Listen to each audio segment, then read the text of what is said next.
J'ai depuis longtemps voulu faire une vidéo sur Booba. Mais j'ai jamais su sous quel angle ou quel moment de sa carrière évoquer. Et puis vous me connaissez, quand je parle d'un sujet, j'aime bien en parler de long en large. Enfin vous voyez, mes vidéos elles sont longues. Et le truc c'est que Booba, y a beaucoup de choses à dire. Je veux dire, résumer sa carrière, faut un docu Netflix ou Arte de 10 épisodes qui font 50 minutes chacun. Mais récemment je traînais sur Twitter et il y a un tweet qui m'a rappelé une époque que j'ai vécue dans mes premières années d'auditeur de rap. Ça a été une période qui a été charnière dans sa carrière et aussi charnière pour le rap français. En 2008, Booba sort l'album 09, un album qui va être décrié, massacré à sa sortie. Certains parlaient même du pire album de Booba, un CD qui va bien moins se vendre que tous ses précédents projets. On parlait du premier échec de sa carrière. Certains pensaient même que c'était le début de la fin pour lui, que le temps de Booba était passé et que maintenant il serait sur une pente descendante, fin de carrière, un peu comme Cynic au même moment, fin des années 2000, début des années 2010.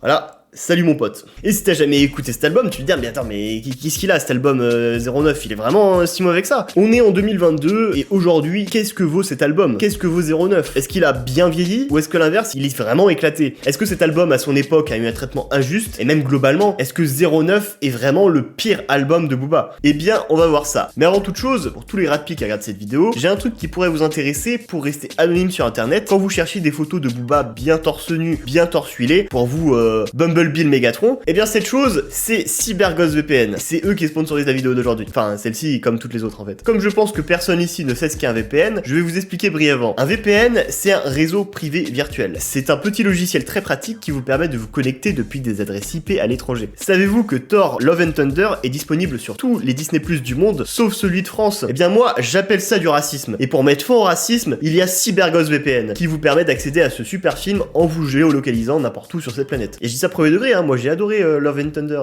Vous pouvez accéder à des wifi publics en toute sécurité, que vous soyez à l'aéroport, dans le train ou sur des toilettes turques, personne ne peut avoir accès à vos données, même dans des moments de grande intimité, et ça c'est grâce à CyberGhost VPN. CyberGhost ne collecte pas et ne partage pas vos données, vous êtes complètement anonyme, même CyberGhost ne sait pas ce que vous faites en ligne. Il a 5 étoiles sur Trustpilot, plus de 38 millions d'utilisateurs dans le monde, vous avez une réduction de 84% en passant par mon lien en description, ce qui vous fait un abonnement à 2,03€ par mois, un abonnement que vous pouvez utiliser jusqu'à 7 appareils différents, et en plus en ce moment vous avez 4 mois en plus supplémentaires gratuits. C'est vachement bien quand même. Si vous avez des questions, le service après-vente fonctionne 24h sur 24, 7 jours sur 7, et si malgré tout ça vous n'êtes pas convaincu, vous avez 45 jours pour demander un remboursement. Merci à CyberGhost VPN de sponsoriser la vidéo d'aujourd'hui. Dans mon petit potager ça pique rap.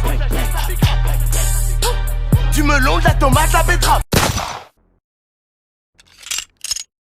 Mesdames, messieurs, bonsoir, je me présente V2 OPA 92, je représente. Bon, je vais quand même pas vous faire l'affront de vous présenter Booba. Je pense que à partir du moment où t'as un minimum écouté du rap dans ta vie, enfin, sans écouter du rap dans ta vie, je pense que tu sais qui c'est Booba, même tes parents et tes grands-parents doivent savoir qui est Booba. Y'a ton arrière-grand-mère à la pute qui sait pas qui je suis. J'ai plus revenir sur ce qui s'est passé dans les années 2000 avant 09, et surtout ce qui va nous intéresser ici, l'évolution de sa DA. Pourquoi il le fait, pourquoi il fait les choses comme ça, et surtout comment il voit les choses, enfin selon moi. Ce qu'il faut avoir en tête quand on parle de l'évolution de Booba, c'est que c'est un compétiteur. Ça, il l'a répété tout le long de sa carrière, je pense pas que je l'apprends à beaucoup d'entre vous. Booba, il aime gagner. C'est son moteur principal dans la vie, c'est la raison pour laquelle il se lève le matin, c'est niquer des mères. Et ce côté compétiteur fait qu'il veut être numéro 1, être le meilleur dans son domaine. Mais genre, c'est pas un truc qui a duré 1 ou 2 ans au début de sa carrière, et après, une fois que t'as percé et que le frigo il est bien rempli, après voilà, c'est plus pareil. Pourquoi les artistes deviennent nuls quand ils deviennent riches?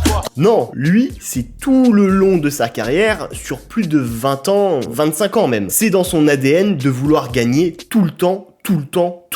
Maintenant que vous avez ça en tête, on peut aborder ce qui s'est passé avant 09. Après le succès en 2000 qu'il a eu en groupe avec Mauvais Oeil, Booba lance sa carrière solo et va taffer en studio son premier album, Temps mort, en indépendant. Sauf que à la base, il est pas indépendant par choix. À l'époque de Lunatic, il voulait être signé en maison de disques, mais personne ne voulait d'eux. Signé en major, on aurait dû le faire dès le début avec Lunatic.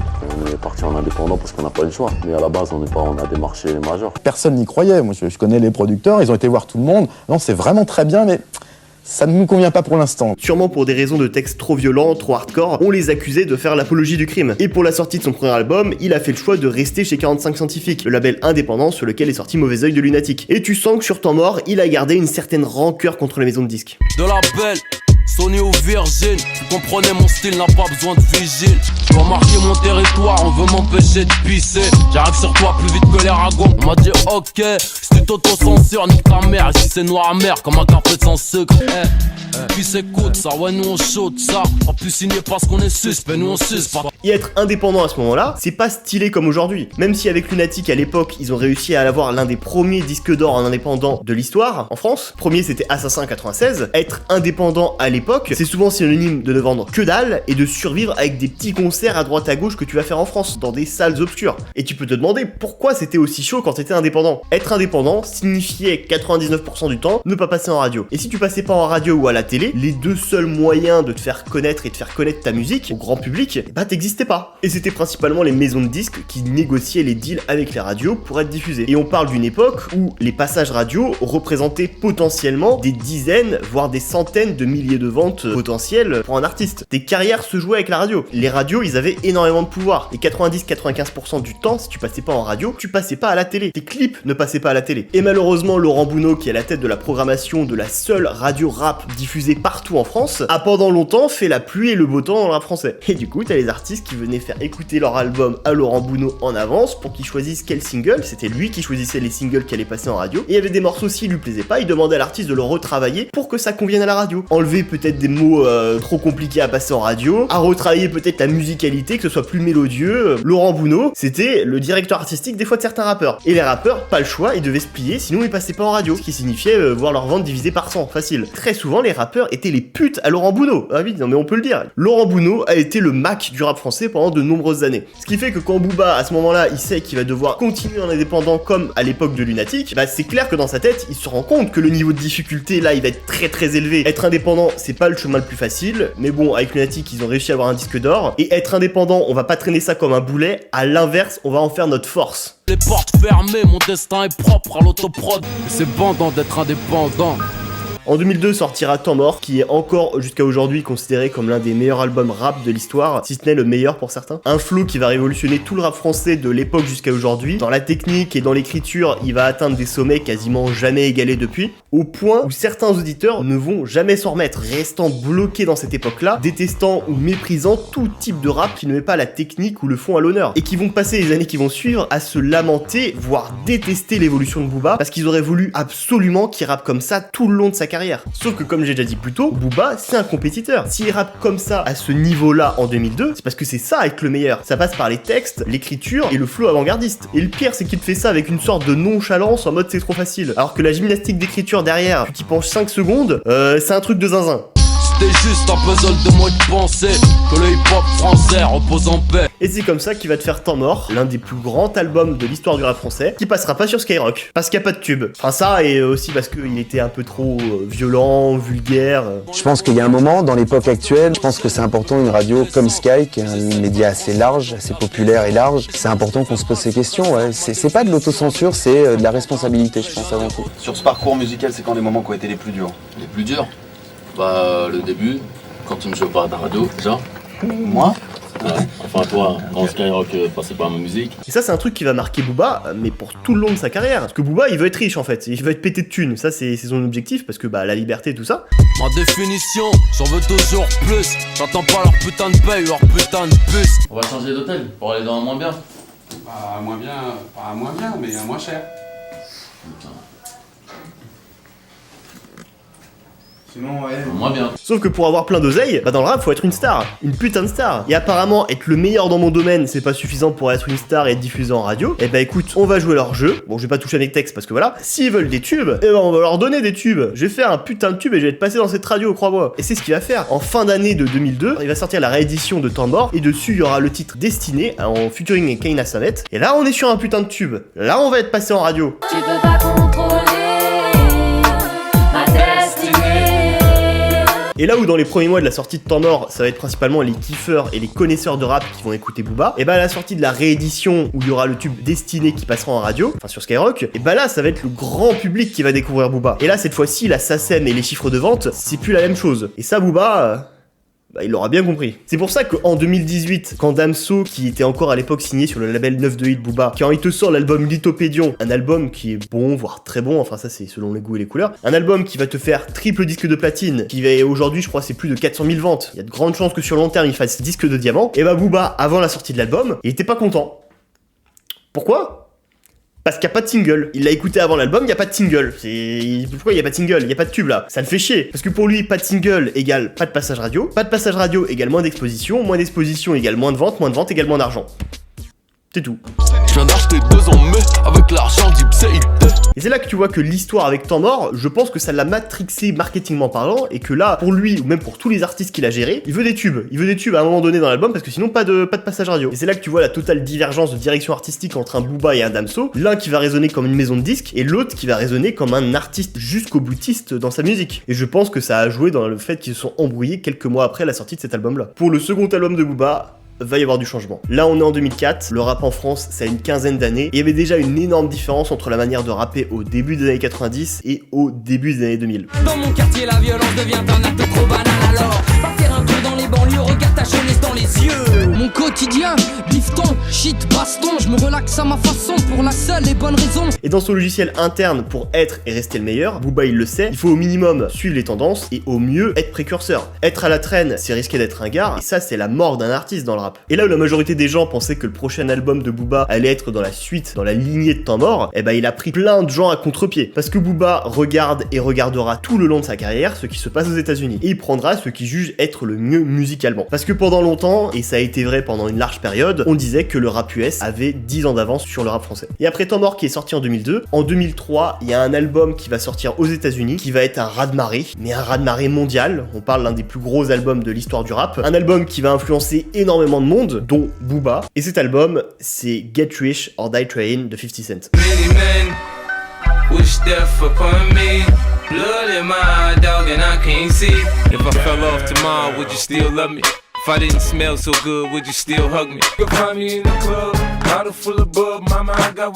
Ça devait être un grand moment de l'histoire le jour où Booba a vu le clip de Inda Club. Et là tu peux me dire, non mais attends, en 2003 à cette époque-là, le plus gros rappeur dans le monde c'est pas 50, c'est Eminem. Si on suit la logique de ce que tu viens de dire, normalement Booba il devrait s'inspirer d'Eminem. Alors, je suis sûr que Booba, il a sûrement kiffé plein de sons de Eminem, qui peut-être il devait le trouver aussi fort. Mais bon, vu les thèmes abordés et la gueule des clips, bon, je vous fais pas un dessin qu'il y a peu de chances que Booba il se projetait à faire du Eminem. Genre, flemme de se déguiser en Batman et Robin avec Mala, quoi. Et là, au même moment, en 2003, il y a un gars qui débarque, il a survécu à 9 balles dans le corps, il a des gros muscles, des tatouages, meuf sexy, grosse voiture, énormément de thunes, il véhicule l'image du mec le plus stylé de la planète, genre le rêve américain poussé au max, et en plus, il te fait des tubes qui passent en club et en boîte de nuit. Avec quand Booba il a vu ça, il s'est dit bah direct, il a compris, je vais faire ça mais en France. Fini le Queens de Mobb Deep, bonjour le Queens de 50. Et c'est comme ça que Booba s'est inscrit pour la première fois à Basic Fit. Et c'est un virage qui, au-delà de la musique, dans l'image, va faire grincer des dents. On est dans une époque où dans le rap en France, faut rapper ton vécu. Et là déjà avec Booba, il y avait un truc beaucoup moins réaliste, mais beaucoup plus fantasmé, fictionnel. Aujourd'hui c'est totalement accepté, puis on sait que bah SCH c'est pas Pablo Escobar, et que Ziak il a tué personne. Mais à l'époque, la majorité des rappeurs c'était veste en cuir, baggy, en train de rapper ton vécu au fond d'une rue, et à parler de la société. Et là il y a Booba, il débarque en 2004 comme ça. T'es offensé baby, on s'excuse, bah oui. Boulette ton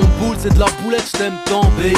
Mais tout en même temps, à la suite, à la fin. Ah oui, dans le clip, c'est quasiment un film de cul. Hein. Alors, sur Temps Mort, il y avait aussi des filles sexy. Mais bon, bah déjà, elles avaient des vêtements. Et dans l'attitude, Booba et ses gars, ils étaient dans un truc assez réaliste. Genre, on traîne en bas du bloc. Là, dans Baby, c'est grosse voiture, grosse villa, gros muscles, avec plein de meufs littéralement toutes nues. L'influence de 50 Cent et du reste du rap américain, là, ça crève les yeux. À la transition avec Temps Mort, il fallait se mouiller la nuque pour les gars de l'époque. Hein. Il y a des puristes, je pense, ils ont dû être sous oxygène la première fois qu'ils ont écouté Panthéon. Ah, mais c'est l'enfant promis qui devient l'antéchrist. Bon, j'exagère et je t'ai pris l'exemple le plus extrême. Le flow, il est pas si éloigné de Temps Mort, ça reste bien écrit, mais c'est vrai que la technique est beaucoup moins présente, et surtout cette fois-ci, l'arrogance prenait beaucoup plus de place. Là, c'est quasiment full ego trip, et en plus, cette fois-ci, avec une imagerie qui assoit tout ce qu'il dit, et qui devient aussi importante que la musique. Là, il y a un aspect de divertissement qui est rajouté à l'ensemble. Un truc qui fait que ses fans ont envie de lui ressembler, d'être stylés comme lui, jusqu'à aujourd'hui. Tu peux demander autour de toi si les gens voudraient être Booba, je pense que la majorité des gens te répondent oui. Moi le premier, je suis prêt à accepter la calvitie pour ça. En 2004, avec Panthéon, c'est la naissance du nouveau Booba, qui se veut plus charismatique dans l'imagerie, dans l'attitude, un truc qui perdurera jusqu'à aujourd'hui. Heureusement des kilos de shit viennent de la côte, chez nous on dort plus, chez nous le marchand de sable sniff de la côte. Là où j'opère, nombreuses seront les victimes.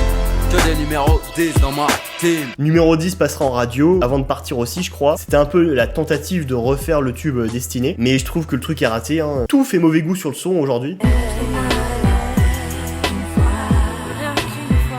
Bon, du coup, Booba joue le jeu des radios. Pour la promo, il va même faire Tout le monde en parle d'Ardisson, la plus grosse émission de l'époque. L'album va faire plus de 200 000 ventes. La transition, l'évolution est une réussite. Booba fait des choix. Le succès le conforte dans ses choix. Là, après, bah, la ligne à suivre, elle est claire pour lui, hein. En 2006, il sort West Side, l'un des meilleurs albums de sa carrière. L'écriture revient au premier plan. C'est un florilège de punchline. Vraiment, t'as qu'à te pencher, il y en a partout. Si je traîne en bas de chez toi, je fais chuter le prix de l'immobilier. N'aie crainte, je suis pas dangereux, j'ai ni cravate ni barbe. La richesse est dans nos cœurs, mon cul, moi je veux de l'oseille. Même si t'as trop traîné ton cul sur les bancs de la fac, je vais faire un manteau de fourrure avec les poils de ta chatte. Si t'as pas de raison de vivre,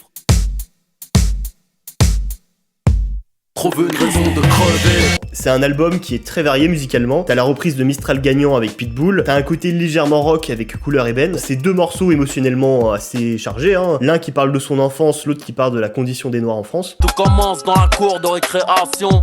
Malabar, Chocopéenne, salle noire, ma génération. Promenade, parloir, comme un chien, comme un noir. Au bout des rêves, le tube de l'album, avec des sonorités reggaeton, qui lui va très bien en plus. Moi, c'est un de mes tubes préférés du rap français. À quoi sert d'être célèbre sans le mériter?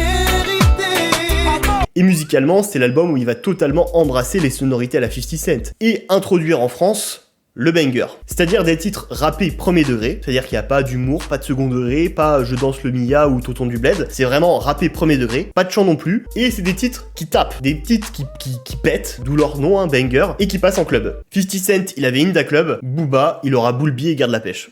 Bordel, quand on rentre sur la piste, on est venu teaser, claquer du beat. Les MC sont fauchés, prisonniers dans leur rôle. Les gros cherchent pas à savoir combien se pèse en euros.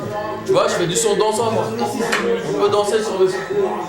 D'ailleurs, il tournera ces clips-là à Montréal au Canada, et pour Pitbull, il tournera le clip à Moscou en Russie. Ah, c'était plus les mêmes budgets hein, pour les clips là. D'ailleurs, avec tous ces clips-là, il y aura une volonté vraiment d'avoir des clips à l'américaine. Ça avait déjà commencé avec numéro 10, avec Panthéon. Des clips de rappeurs américains, des trucs iconiques qui marquent les gens et qui passent facilement à la télé. Et qui aura une influence aussi sur l'histoire des clips dans le rap français. L'album va se vendre à plus de 500 000 exemplaires. On parle de 500 000 CD vendus en physique. Il n'y a pas de digital là, c'est que du CD. À une époque en plus où les téléchargements illégaux qui commençaient. Et il est pas disque de diamant parce que bah à l'époque c'était 750 000 ventes pour faire un disque de diamant. Au niveau de la promo, il va faire des plateaux télé genre On n'est pas couché, qui était une grosse émission aussi à l'époque. P. Diddy par exemple, et ça c'est vrai aussi chez les rappeurs, c'est beaucoup ce qu'ils appellent les cling cling ou les gling gling. Bling bling. J'suis pas dans le bling bling, enculé, j'suis diamantaire. Et la méthode Koé. Parce que c'était une époque à un moment donné en France où Koé était le mec le plus bankable. Il y a eu le Koé Burger. Il y a eu quand même des timelines chelous dans ce pays. Mais après, pour toutes ces émissions, il est quand même reçu bien tard, en dernier, hein, vers 23h minuit, quand il y a plus grand monde qui regarde. Et c'était un peu le traitement classique des rappeurs à la télé, qui a pas non plus énormément changé aujourd'hui. À part chez Hanouna, t'as vu Nino où? Donc Booba, après avoir ajouté à son gant de l'infinité les tubes, l'imagerie, les bangers, il s'apprête à ajouter avec son nouvel album, son 4e album, une nouvelle compétence. Et c'est justement ça qui va déchaîner les foules, qui va décevoir des fans, que certains vont penser que c'est le début de la fin. En 2008, Booba va utiliser l'autotune.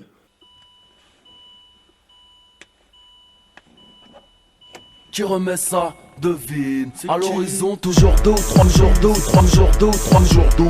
Le 4e album de Booba, l'album 09, sort en novembre 2008. Le premier extrait de cet album, ça va être le titre B2OBA, qui sortira début 2008. C'est un titre efficace, on sent une ambition de banger, un peu comme B2OBA ou Garde la Pêche, mais le truc est moins iconique que les deux précédents, qui sont vraiment des classiques, mais quand même assez lourds pour en faire un single et le clipper. La planète Terre est une triste demeure, j'ai le 06 à Lucifer, plus je vis, plus je meurs.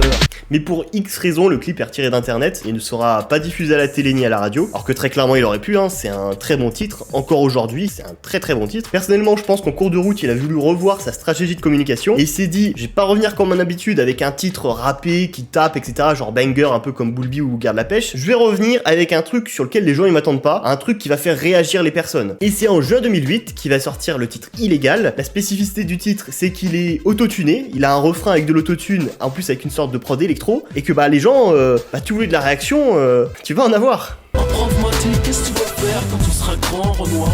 Rien, je veux faire de l'oseille.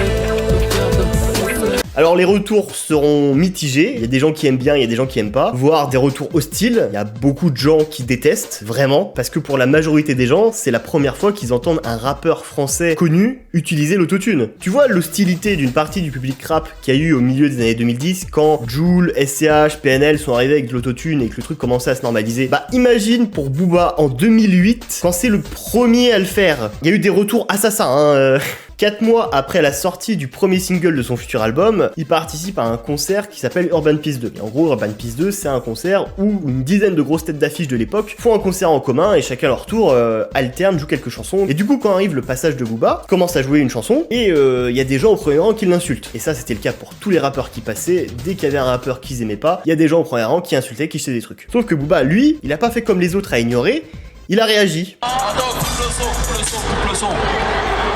Si. Vous voulez une bouteille de Jack dans la tête ou quoi? Enfant de putain, bah. Ouais.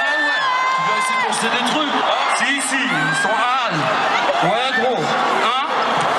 Et du coup, bah, un mois avant la sortie de ton album, il y a mieux comme promo. Un mois plus tard, il fait la promo pour 09 la semaine de la sortie. Et bah, dans les médias qui vont l'interviewer, il y aura Bouscapé. Et l'interview, elle va se passer comme ça. En général, l'autotune, c'est fait pour les gens qui savent pas trop chanter. Comme moi, ouais, je sais pas chanter. T'es réputé aussi quand même pour avoir des bonnes phases, quand même. Et sur cet album, j'en ai pas vraiment trop beaucoup. T'as pas kiffé l'album, en fait? Des mecs. Non, mais il y a des bons morceaux. Il y a des phases, quand même, j'ai trouvé un peu légères par rapport à ton niveau. Puis l'album sort et il se fait défoncer par une large partie du public en mode il est trop nul l'album, il nous casse la tête avec son autotune là. Au moment où ça sort, c'est un album qui est considéré comme un flop, qui va faire polémique. Tu rajoutes qu'au même moment, Rof, son concurrent direct numéro 1, sort le Code de l'horreur, qui va être un rouleau compresseur. C'est simple, Rof va être au sommet de sa carrière à ce moment-là, il sera tout puissant. Et je vous remets le double disque d'or, le Code de l'horreur. Et que quelques mois auparavant, Cynic, qui était une tête d'affiche aussi à l'époque, l'a atomisé sur le son Carton Jaune pour répondre au pic que Booba lui avait lancé sur DUC. Au fil du temps, t'as régressé, tu rappais mieux dans Lunatic. T'as remplacé Ali pour faire un groupe avec Tony Parker. Ce mec est un menteur, c'est le bitume avec une flûte. Et que en plus, à ce moment-là, en 2008, on arrive au pic, à l'âge d'or du téléchargement illégal. Du coup, toute l'industrie musicale voit ses chiffres de vente baisser drastiquement. Le téléchargement décime l'industrie du disque. On a en 15 ans un secteur qui va perdre les 2 tiers de sa valeur. Et les rappeurs ne vendent plus rien. Mais alors, vraiment plus rien. Ah, je pense qu'on est sur la sortie d'album la plus compliquée à gérer de toute sa carrière. Donc voilà, depuis tout à l'heure, je te parle du contexte très compliqué de la sortie de cet album-là. Mais il y a quoi dans cet album-là? Et ça vaut quoi vraiment 09? Bon, déjà, premier faux pas, l'intro. C'est juste Booba qui dit... Par la Crécor, présente 09. Bon, déjà, il casse sa série magique d'intro légendaire avec un truc inutile qui prend de la place pour rien. Et je sais que les bruits de fouet, c'est pour faire référence à l'esclavage et à la traite négrière. Mais si t'as pas le contexte, ou si t'y penses juste pas du tout, comment te dire, c'est potentiellement pas le premier truc qui peut te venir en tête, en fait, quand t'écoutes l'intro. Par la Crécor, présente 09. Bon, sinon aussi, comme j'ai déjà dit, Illégal a été le premier single de l'album, qui est sorti en juin 2008. L'album, lui, est sorti en novembre. C'est-à-dire qu'entre les retours mitigés du premier single et la sortie de l'album, il s'est passé 5 mois. Pour moi, que pendant ces 5 mois, il y a beaucoup d'artistes, ils auraient fait marche arrière suite aux critiques du premier single. Et la direction artistique de l'album, elle aurait totalement changé. L'autotune, il y en a, ils auraient oublié, voire supprimé Illégal du projet. Ah, les gens, ils ont pas aimé, on va le faire sauter. À 100%, il y a des maisons de disques, elles auraient fait ça. Avec ou sans le consentement de l'artiste, hein. Ah ouais, Booba, du coup, les gens, ils ont pas aimé Illégal. Du coup, ce que t'avais prévu sur l'album, non, on va annuler, on va faire différemment. Par contre, ils ont beaucoup aimé, les gens Westside, on a beaucoup vendu. Du coup, tu pourrais nous faire un Westside 2, ça serait trop bien, les gens, ils adorent. En 2008, un rappeur qui chante, dis-toi que c'est rare. Encore plus rare avec de l'autotune en France. En France, les seuls gars qui se sont essayés à l'autotune, avant lui, c'est vite fait des mecs dans l'underground. Mais personne connaît ces mecs-là, en fait. Parce que l'époque, l'underground, c'est vraiment underground. Là, personne les connaît, hein. Ils chantaient sur des refrains, il y avait vite fait quelques têtes d'affiche qui avaient tenté le truc, mais on était globalement sur un morceau dans l'album, où ils chantonnaient vite fait sur le refrain. Et pour donner un exemple, il y avait quoi? Il y avait Diams, Cynic ou Lafouine, pour donner les plus connus, qui avaient vite fait chanter comme ça sur des morceaux. Et d'ailleurs, pour Diams et Lafouine, ça leur avait donné même leur premier hit. Laisse-moi kiffer la vibes avec mon mec. Je suis pas d'humeur à ce qu'on me prenne la tête. Je viens de loin et vu mon teint, je dois faire les choses bien, mais qui peut me stopper? Mais globalement, à l'époque, si tu veux quelqu'un qui chante sur ton refrain, c'était pas toi qui le faisais. T'appelais une chanteuse ou un gars qui faisait du R&B et voilà. Et globalement, c'est ce qu'avait fait jusqu'à présent Booba. Mais outre-Atlantique dans le rap US, l'autotune, lui, était en train de se démocratiser petit à petit. T'avais T-Pain qui, lui, depuis 2005, en avait fait sa marque de fabrique. C'est simple, hein, à l'époque, si tu voulais un hit et que Akon n'était pas dispo, bah t'appelais T-Pain et il te donnait un hit.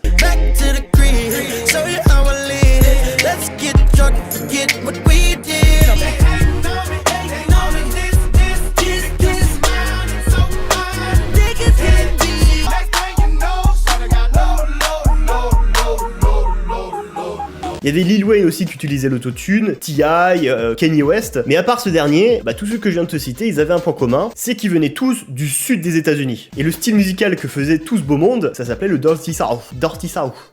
Je suis pas Chris d'Iconic, je sais pas le dire. Dans ce style, tu peux rajouter Outkast, Ludacris, Young Jeezy, 3 6 Mafia, et tout ça, Booba, il kiffe. Et il s'est dit, je vais prendre ce style de rap là et je vais le faire en France. Et comme eux, je vais utiliser l'autotune. Et voilà, je serai un précurseur en France. Et être le premier à faire un truc, c'est pas du tout forcément un gage de qualité. Et les critiques sur certains points, bah elles étaient pas infondées. Je veux dire, c'est pas uniquement les gens de l'époque qui étaient pas habitués à l'autotune qui crachent dessus. Les morceaux autotunés, ça se sent, ils sont pas maîtrisés. On voit qu'ils tentent des trucs à droite à gauche, qu'ils essayent de faire des choses. Et aujourd'hui, avec le recul, on peut te le dire, hein, sans détour, la plupart de ces morceaux là, ils sont horribles.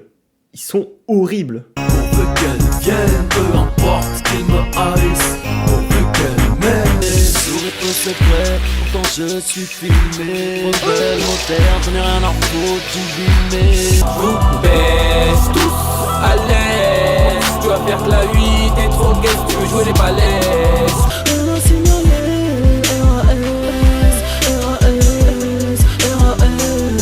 Bon, comme j'ai déjà dit, les retours étaient mitigés. Bon, l'expression n'existait pas, mais beaucoup de gens à l'époque disaient Booba finito. Il a vendu son âme, ça y est, il est commercial. Bon, il y en a, ils disaient ça depuis Panthéon. Non, et puis surtout, qui écoute ces titres-là aujourd'hui? Enfin, à part 2-3 pélos par pure nostalgie, personne n'écoute ces chansons-là. Et là, tu peux me dire, bah finalement, les gens, ils avaient raison à ce moment-là. Le CD, il est pas très bien, il a mal vieilli. Booba, il s'est trompé. 09, c'est vraiment son pire.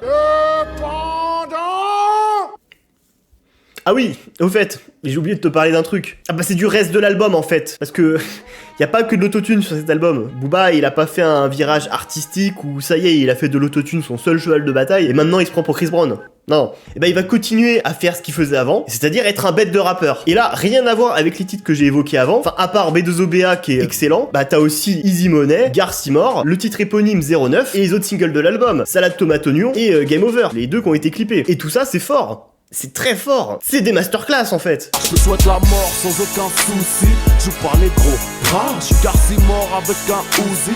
Bracadabra. Viens dans mon département. Faire de l'argent facile, pourquoi faire autrement? Suffit d'une phrase pour les réduire en purée. Tu sais pas qui je suis, Google-moi en curé. 9 décembre, j'ai les mains froides. La France veut m'embaucher, tenter de me réchauffer. Elle peut se mettre en watt. Les demoiselles ont le faux cul car la planète se réchauffe. 9-2 si tu veux pécho. Dans ses influences, j'ai évoqué tous les mecs du sud des États-Unis qui faisaient du Dirty South. Mais j'ai pas évoqué celui qui l'a principalement inspiré sur cet album. Parce qu'en 2008, 50 Cent, il est sur la pente descendante. Il est plus l'une des aspirations premières de Booba. Par contre, t'as un mec qui depuis 2006 est en train de s'imposer comme une grosse tête aux États-Unis. Et ce gars-là, c'est Rick Ross. C'est Rick Ross à la française.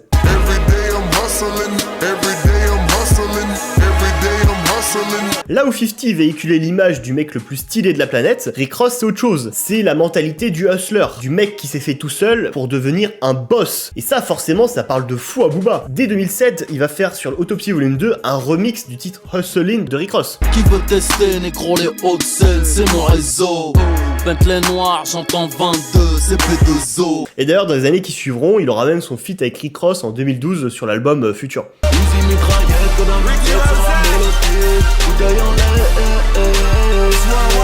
Et Booba va cultiver ce côté hustler sur 09 pour devenir le Rick Ross à la française. En mode, moi aussi j'ai bossé dur pour devenir un boss. M'en sortir sans aucun piston, je suis professionnel. J'ai fait la guerre pour habiter rue de la paix. Je ne manque jamais à l'appel quand c'est le jour de la paye. J'arrêterai quand il le faut, je ne ferai pas l'album de trop. Tout le monde peut s'en sortir, aucune cité n'a de barreaux. Tous les jours je tape, dur. Tous les jours je galère, tous les jours tu demandes combien y'a de zéro sur mon salaire. Bien d'en bas, j'ai réussi comme toi, je me lève pour faire des lots. Avec 09, Booba va encore accentuer son côté arrogant, au point où dans les thèmes il y aura vraiment quasiment que ça. Et là en plus c'est son 4e album, et il est toujours au top, il est toujours numéro 1 quand il sort quelque chose. Non mais là en fait, c'est un constat les gars, je suis le meilleur, c'est game over, j'ai fini le jeu. J'ai fait couler le sang, j'ai fait couler le champagne. T'es nouveau dans le game, je suis riche depuis le franc man. Faudra me couper la langue pour que je crache. Personne ne vend plus que Wham, à ce que je sache. Me détrôner, qui pourrait? Tellement de numéros, je ne sais même plus qui fourrer. Je ne me présente pas, tu sais qui je suis. Je ne plaisante pas, tu sais qui me suit. Et au niveau de la concurrence, il va être encore plus dur avec les autres MC. Booba est le boss, il doit rappeler aux autres rappeurs qui sont tous nuls à côté de lui. Même si tu fumes trop d'air, t'as pas de crédit, sauf à la banque, t'es qu'une grosse merde. Disque d'or, mais tu n'en as pas l'air. Tu pues la défaite, moi j'ai un putain de salaire. La putain de sa mère. MC échangeront d'elle contre liquidité. NTM Solar IAM, c'est de l'antiquité. Je suis frais, je suis refait, et là tu rappes en le vrai. Tu veux pas cher le steak, tu t'y crois pour de vrai. Niveau promo, il fera le choix de faire aucune télé, aucune radio. Vu qu'on est en 2008, il veut tout miser sur les nouveaux médias d'internet. Encore un côté précurseur. C'est pour ça qu'on le retrouve en interview chez Bouscapé et plein d'autres médias obscurs d'internet qui ont, je crois, tous pour la plupart disparu. Bon après, dans les années qui vont suivre, il va retourner faire de la télé ou de la radio, parce que ça reste quand même des médias très importants pour vendre des CD. Mais il retournera plus jamais sur Skyrock ou Planet Rap. Parce que voilà, ça y est, Booba est devenu assez gros, il a plus besoin d'eux. Qu'importe ce qu'il fera, ses musiques passeront sur Skyrock. Et ça l'arrange bien parce qu'il a jamais vraiment trop bléré Skyrock ou Planet Rap. En vérité, cette émission, je la kiffe pas, tu vois. C'est pas une radio dirigée par des gens qui ont une culture hip-hop et une culture de la musique. Lui et Laurent Bono sont des imposteurs. C'est le poison du rap français. Et je suis la reine des putes si je remets les pieds à Skyrock tant qu'ils y travaillent. Un esprit serré comme une schneck de taille. Tu connais rien au son comme Fred de Sky. Skyrock, cette radio de facho. Ils disaient que notre musique elle était que pour le village. Ils sont là les villageois, aujourd'hui on est 80 000.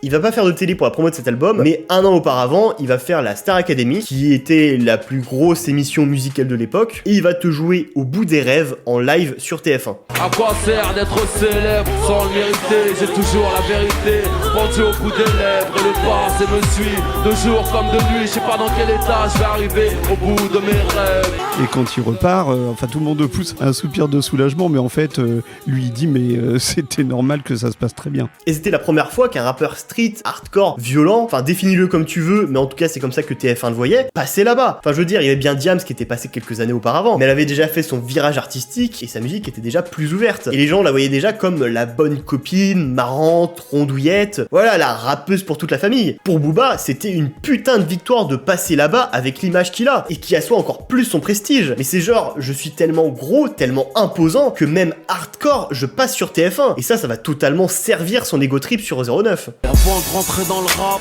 j'avais déjà plein d'ennemis. Tous ces PD m'ont regardé à la Star Academy. Tu m'as vu à la télé, mais tu me préfères en vrai. Tu m'as vu à la télé, mais je ne suis pas ton ami.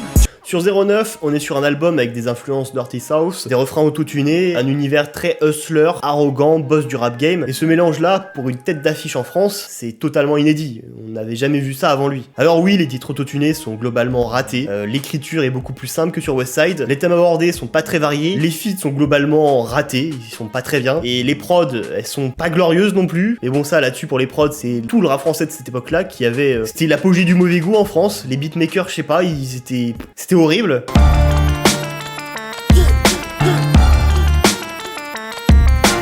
Mais le reste des titres que je t'ai évoqués, c'est Gucci, c'est grandiose, il faut le dire, c'est masterclass. Non, parce que même avec des prods qui sont pas extraordinaires, il te plie le truc, avec son flow, son charisme, ses textes, et ça faut le faire, ça c'est digne que des plus grands. C'est Benzema l'année dernière qui te gagne une Champions League avec une équipe qui fait pas rêver. Sur cet album, tu retires l'intro qui sert à rien, et la sorte d'outro remix fait par le mec qui produit les Daft Punk.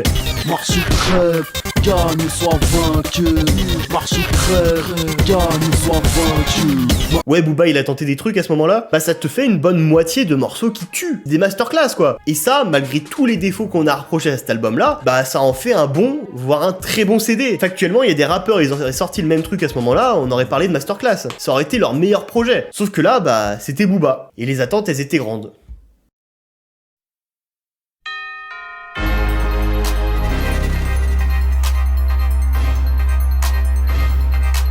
« 09 sera le plus petit score de la carrière de Booba. L'album fera que un peu plus de 100 000 ventes, sachant qu'à l'époque c'est 75 000 ventes pour faire un disque d'or, y a rien à 100 000, et le double disque d'or c'était 150 000. Faire plus de 18 000 ventes première semaine, et même plus de 100 000 ventes pour un album, ça reste positif. Un disque d'or dans une carrière, ça reste positif. Mais pour un Booba qui sort de Westside, un album qui s'est vendu à plus de 500 000 exemplaires, on peut en attendre plus. Il en attend beaucoup plus. Il est censé être numéro 1. Du coup, un album où il tente l'autotune et ça marche pas, bah il pourrait se dire, ah bah j'ai pris la mauvaise direction, vas-y j'en retenterai plus. L'autotune c'est pas pour le rap français, en France on est fermé d'esprit, ça marche pas, les gens, voilà. Encore une fois, il y a des artistes avec des résultats comme ça, ils auraient arrêté l'autotune, ils auraient pas repris l'autotune sur le prochain album. Et bah, pas du tout.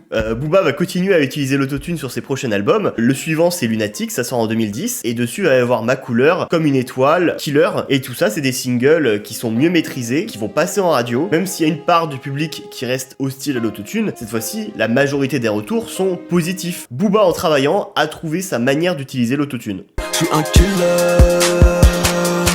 toi tu es un killer. Et si je dois plier, c'est sous l'impact des balles. J'aime quand la pluie commence à tomber, car on ne voit plus des larmes. Et au niveau de la sortie de ces singles, la formule qu'il appliquait sur 09 d'alterner entre des singles autotunés et des singles rappés, bah ça il va le continuer tout le long de sa carrière. Et ce choix de faire très tôt de l'autotune en France lui a permis de se renouveler artistiquement et de prendre une sacrée longueur d'avance sur les autres. Il a à ce jour une quinzaine de singles de diamants et c'est que des morceaux autotunés. C'est pas le quartier qui me quitte, c'est moi je quitte le quartier. Nouveau riche, ma Lamborghini a pris quelques dodanes. Y'a que ma petite fille qui me court dans les bras. J'suis l'infréquentable, pourtant j'ai des millions de followers. La madrina, faudrait la bague au doigt.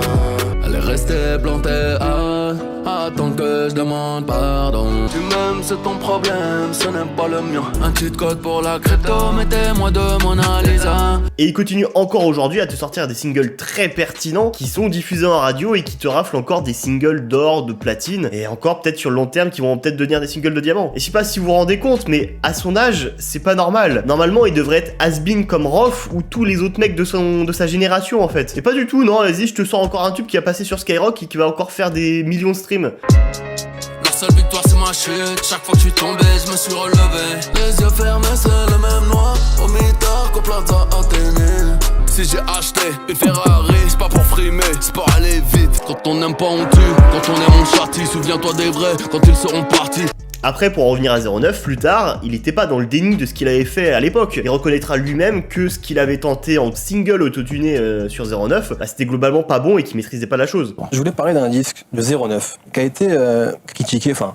mais des critiques que j'accepte d'ailleurs. Je pense qu'il y a deux trucs. Je pense qu'il était un peu avant-gardiste et en même temps, je suis pas en train de dire ouais j'étais trop dans le turfu et les mecs ils ont pas capté, j'étais trop loin, tu vois. Je maîtrisais pas encore vraiment pour moi c'est limite un album de transition. Je pense que c'est un album où il manque quelques morceaux musicalement et ça voilà. Il est pas abouti à 100%. Et il rajoutera même que Pourvu qu'elle m'aime est l'un des deux seuls titres qu'il regrette d'avoir fait dans sa carrière, avec le feat avec Maître Gims. Et crois-moi que Booba qui te parle d'avoir des regrets sur quelque chose, c'est rarissime. Hein, si le gars il t'a fait le titre Pas le temps pour les regrets au début de sa carrière, c'est pas pour rien. Hein. Mais bon, même s'il reconnaît lui-même que c'est mal exécuté, bah le choix artistique, la direction artistique à ce moment-là, il est bon. Il va avant tout le monde utiliser un outil qui va devenir la norme. Ah bah le déluge de haine de l'époque, il te paraît bien ridicule aujourd'hui avec le recul.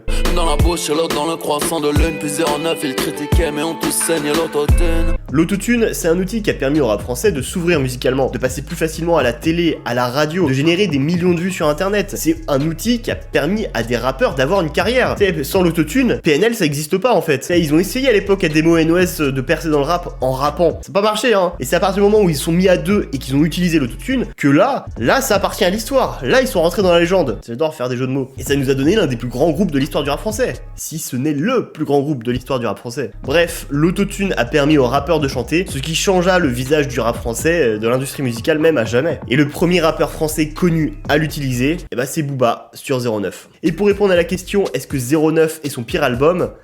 Eh ben sincèrement, je pense pas. Alors c'est sûr, il a ses défauts, on est sur l'un des moins bons albums de Booba, mais à choisir, je pense que Panthéon a moins de qualité que 09. Et du coup, c'est Panthéon le pire album de Booba. Et c'est là que je viens de créer une guerre dans l'espace commentaire, en mode « Mais t'es fou, Panthéon c'est son meilleur album, qu'est-ce que tu racontes, tu connais rien, t'as commencé à écouter du rap en 2017, t'es qu'un skater, Kyo, t'écoutes Tokyo Hotel et rien. Oh ! Ta gueule. Nous on reste dans tous les cas sur des albums importants dans l'histoire du rap français qui vont forger Booba et qui vont forger le rap d'aujourd'hui. Il continuera la décennie qui suivra à rester pertinent musicalement, lyricalement, dans l'imagerie, parce que pour lui ça passe par là pour être numéro 1. Parce que Booba veut être l'éternel numéro 1 du rap français. Comme la police t'arrive trop tard, sans qu'on n'a jamais amigo. Il y a un an, quand j'ai fait la vidéo sur Or Noir, je vous avais évoqué l'idée de faire une vidéo qui parlerait de la géopolitique du rap français à travers les différents clashs de Booba. Et bien ce sera la suite de cette vidéo-là, qui fait donc office de première partie. Du coup, cette vidéo-là parlait des années 2000, et la partie 2 parlera des années 2010, c'était tous les différents clashs de Booba. Et ça devrait sortir en 2023 normalement, quand j'aurai envie de le faire. Et ne venez surtout pas me harceler en DM sur Twitter ou Instagram, @LeRadioPotager. Alors sur Twitter, c'est plus le même arrobase, j'ai sauté pour usurpation d'identité en faisant une blague sur off. Du coup, le bon arrobase maintenant, c'est le duc du potager. Voilà, venez nombreux s'il vous plaît. Merci à CyberGhostVPN de sponsoriser la vidéo d'aujourd'hui. N'oubliez pas de cliquer sur mon lien en description pour accéder à une confidentialité numérique complète pour seulement 2,03€ par mois. Sur ce, comme dirait l'autre, eh bien, gardez la pêche. Et puis, bah, à bientôt pour de nouvelles aventures. Et vous avez vu mon décor? Ça a de la gueule, hein. Non, c'est exactement mon décor de mon ancien appartement. Y a rien qu'à changer. S'il y a Ikea ou But qui veut me sponsor, n'hésitez pas, hein. La potagerie n'est jamais finie, wesh. Abonnez-vous au repotager. Formé au temps des high top, ce car ici on s'y met, moi-même venu tous les balisés. Le top représente comme ton vieux blé. Pas le mieux que lui, venez rappel, et aussi partait, on restait assis. Tu l'as, c'est là, tu l'as, c'est là, cacac. Tu es venu chanter une chanson de Mireille Mathieu? Évidemment.